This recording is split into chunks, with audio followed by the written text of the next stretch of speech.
ಯಾಕೆ ಮಾಧ್ಯಮದವರೆಲ್ಲ ವಿರೋಧ ಮಾಡಿರೋರು ಅವರೇ ಪರ ಬಂದು ಅರ್ಜಿ ಕೊಟ್ಟಿರೋರು ನೋಡ್ಲಿವ ನೀವು ಇದಾರೆ ಅವರು ಪಾಪ ಅವ್ರ ಅಭಿಪ್ರಾಯ ನಮ್ಮ ವಿರೋಧ ಮಾಡಿರೋರು ಅವ್ರ ಅಭಿಪ್ರಾಯ ಹೇಳಿದ್ದಾರೆ. ಅದನ್ನು ಕೂಡ ಸರ್ಕಾರ ಜೊತೆ ಚರ್ಚೆ ಮಾಡ್ತೀನಿ. ಅಲ್ಲಿ ಅನೇಕ ಜನ ಬಂದು ನಮ್ಗೆ ಮಾಡ್ಕೊಡಿ ಅಂತ ಹೇಳಿ ಅರ್ಜಿ ಕೊಟ್ಟಿರೋದನ್ನು ನೋಡಿದ್ವಿ ನೀವು. ಆ ಪರ ಮತ್ತೆ ವಿರೋಧ ಎರಡೂ ಇದೆ. ಅದ್ರ ಬಗ್ಗೆ ಸರ್ಕಾರದ ಗಮನ ಸೆಳೀತು. ಸರ್, ಈಗ ಸಮಸ್ಯೆ ಕೆಳಗೆ ಬಂದಿದ್ರಿ, ರೈತರ ಸಮಸ್ಯೆ ಅಂತ ಬಹಳಷ್ಟು ಜನ ಹೊರ ಪ್ರತಿಭಟನೆ ಮಾಡ್ತಾರೆ.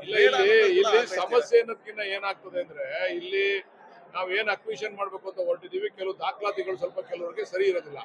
ಅದನ್ನ ಸರಿಪಡಿಸಬೇಕು. ದಾಖಲಾತಿಗಳನ್ನ ಖುದ್ದು ಅಧಿಕಾರಿಗಳೇ ಸ್ಥಳಕ್ಕೆ ಹೋಗಿ ಅವ್ರ ಫೋನ್ ನಂಬರ್ ತಗೊಂಡು ಸರಿಪಡಿಸಬೇಕು ಅನ್ನೋ ಉದ್ದೇಶದಿಂದ ಇವತ್ತು ಸಭೆ ಕರೆದಿದ್ದು. ನಮ್ಮ ಹಳೆ ಸ್ನೇಹಿತರುಗಳು ಕೂಡ ಯಾರು ಹೋರಾಟ ಮಾಡ್ತಾರೋ ಅವರು ಕೂಡ ಭಾಗವಹಿಸಿದ್ರು. ಅವ್ರಿಗೂ ಗೌರವ ಕೊಡೋಣ. ಅದ್ರ ಬಗ್ಗೆ ಅವ್ರೇನು ಅವ್ರ ಮನವಿ ಕೊಟ್ಟಿದ್ದಾರೆ ಅದ್ರ ಬಗ್ಗೆ ನಾವು ಪರಿಶೀಲನೆ ಮಾಡ್ತೀವಿ. ಸರ್ಕಾರದ ಗಮನಕ್ಕೂ ತರ್ತೀವಿ. ಯಾರು ತಗೋಬೇಕು ಅಂತ ಅರ್ಜಿ ಕೊಟ್ಟವ್ರೆ ಅವ್ರಿಗೆಲ್ಲಾನು ನಾವು ಕ್ಲಿಯರ್ ಮಾಡ್ಕೊಡ್ತೀವಿ.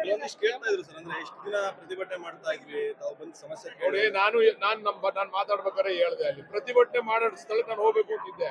ನಾನು ಒಂದ್ಸರಿ ಅವ್ರಿಗೆ ಅವಕಾಶ ಮಾಡಿಕೊಟ್ಟಾಗ ಎಲ್ಲರೂ ನೀವು ವಾಟ್ಸ್ಆಪ್ ಅಲ್ಲಿ ಗ್ರೂಪ್ ಅಲ್ಲಿ ಹಾಕೊಂಡು ಸಾವಿರಾರು ಜನ ಬನ್ನಿ ಅಂದ್ರೆ ನಾನು ಸಾವಿರಾರು ಜನ ಮುಂದೆ ಕೂತ್ಕೊಂಡು ಮಾತಾಡಕ್ಕಾಯ್ತದ? ಪ್ರತಿಭಟನೆಯಲ್ಲಿ ಮುಖ್ಯವಾಗಿರೋರು ಒಂದು 50 ಜನ ಬಂದ್ರೆ ನಾನು ಮಾತಾಡ್ತಿದ್ದೆ. ನಾನು ಅವತ್ತು ಕ್ಯಾನ್ಸಲ್ ಮಾಡಿದೆ ಅದೇ ಕಾರಣಕ್ಕೋಸ್ಕರ. ಈಗ ಸುಮ್ಮನೆ ಕೂಗಾಡೋದು ಅಡ್ಡ ಹಾಕೊಳ್ಳೋದು ಮಾಡಿದ್ರೆ ಪ್ರಯೋಜನ ಏನಾಯ್ತದೆ? ನನ್ನ ಅಡ್ಡ ಹಾಕೊಳ್ಳೋದ್ರಿಂದ ನನ್ ಕೂಗಾಡೋದ್ರಿಂದ ಏನ್ ಪ್ರಯೋಜನ ಆಯ್ತದೆ? ಅದಕ್ಕೆ ಕ್ಯಾನ್ಸಲ್ ಮಾಡಿದ್ವಿ, ಬೇರೆ ಉದ್ದೇಶ ಏನಿಲ್ಲ. ಹೇಳಿಲ್ವಾ ಬಿಡಿ ಅಂತ ಒಂದಷ್ಟು ಜನ ಅವ್ರೆ, ಬಿಡಬೇಡಿ ಅಂತ ಒಂದಷ್ಟು ಜನ ಅವ್ರೆ. ಅದೆಲ್ಲ ನಾವು ಸಾಧಕ ಬಾಧಕ ಎಲ್ಲ ಇದೆ, ಪರ ವಿರೋಧ ಎಲ್ಲ ಇದೆ. ಸರ್, ಇದನ್ನು ಸರ್ಕಾರದ ಗಮನಕ್ಕೆ ತರ್ತೀರಾ ಸರ್? ಇದನ್ನು ಸರ್ಕಾರದ ಗಮನಕ್ಕೆ ತರ್ತೀರಾ ಸರ್? ಖಂಡಿತ ತರಲೇಬೇಕಲ್ವಾ? ಅವರು ಏನ್ ಮನವಿ ಕೊಟ್ಟಿದ್ರೆ ಅದನ್ನು ಕೂಡ ಸರ್ಕಾರದ ಗಮನಕ್ಕೆ ತರ್ತೀನಿ.